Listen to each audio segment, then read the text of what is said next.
ზია ამაღლობელს მიიჩნევთ პოლიტიკურ პატიმრად? მზია ამაღლობელის შემთხვევაში ნათლად ჩანდა, ნათლად იყო კადრები გავრცელებული, სადაც ჩანს, რომ დანაშაულის ნიშნებია.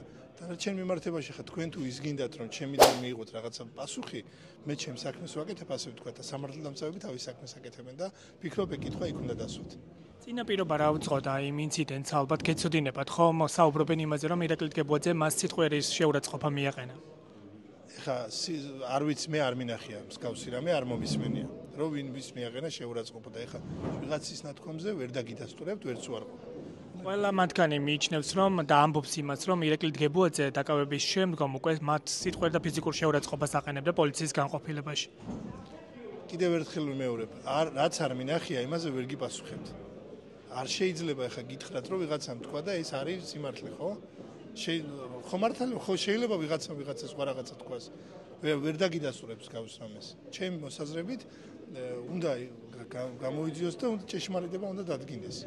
ზია ამაღლობელი ამ დრომდე შიმშილობს, მე-17 დღე არის უკვე და როგორ ფიქრობთ, პროცესები რომ გააუარესდეს, ვინ უნდა აიღოს ამაზე პასუხისმგებლობა? პოლიტიკურ პასუხისმგებლობას გულისხმობთ. როდესაც დანაშაული არის, ხო? კონკრეტული და დანაშაულის მიხედვით მიმდინარეობს, პოლიტიკურ პასუხისმგებლობა ვის ეკისრება ამ შემთხვევაში.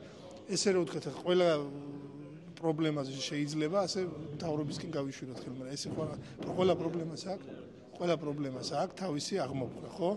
მე კონკრეტულად თქვენ სახელები და გვარები გითხრათ, რომ არ ვიცი ხა ამ შემთხვევაში უნდა კიდევ ერთხელ ვიმეორებ, დიალოგი უნდა იყოს და აუცილებლად დაალაგდება ყველა სიტუაცია.